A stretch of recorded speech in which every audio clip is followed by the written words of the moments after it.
Former Deputy Prime Minister Brent Symonette should be ashamed to open his mouth in this country after his tenure as Deputy Prime Minister and Minister of Foreign Affairs under the Free National Movement. That's the charge by current Foreign Minister Fred Mitchell, who is not taking kindly to comments by the former Deputy Prime Minister, who told a local daily that the government's silence over the ongoing dispute with Cuba is damaging the country's reputation abroad.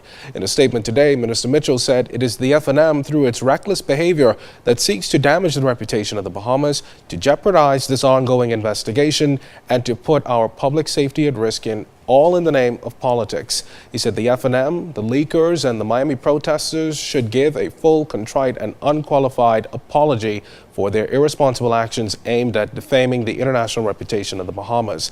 This government, Minister Mitchell said, has been consistent to date on the Cuban detainee issue, as the government has nothing to hide. I was really quite shocked that yet again this gentleman, Brent Symonette, who is the former Deputy Prime Minister, has the temerity to open his mouth in this country after his tenure as Deputy Prime Minister and Minister of Foreign Affairs. And during those 5 years, he had nothing to say about the Bahamas and its reputation abroad. So suddenly now, after 5 years of silence, he's concerned about our reputation. And this comes from a former minister of the FNM government who is now in lockstep with these characters in Miami who are seeking to defame the country. I asked myself, when did he find his voice?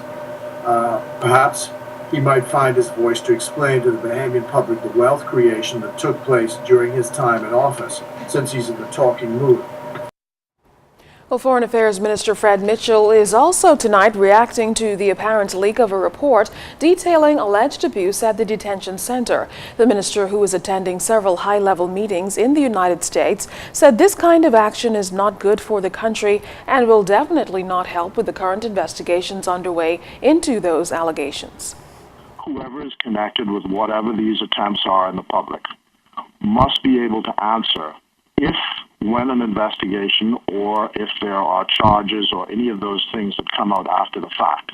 And some defense attorney then says, but you went and polluted the issue by confusing it with all of this stuff leaked to the press. I hope that the opposition, who is connected with this stuff, I imagine, will be able to answer for the day when or if they ruin any such inquiry.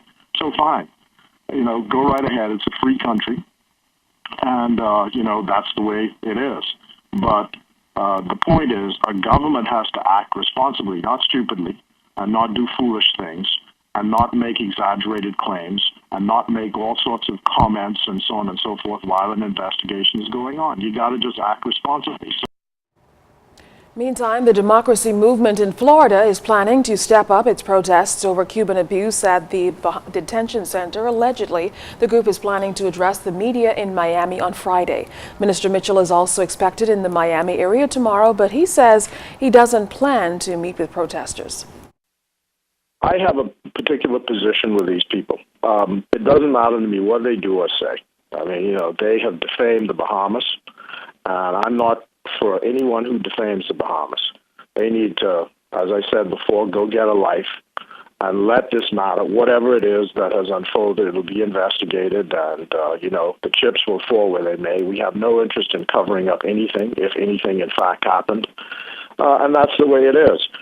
People have to be calm, rational, and logical, and stop, all these lurid headlines and just going on and on and on and on with this. There are more important issues in the Bahamas right now to deal with.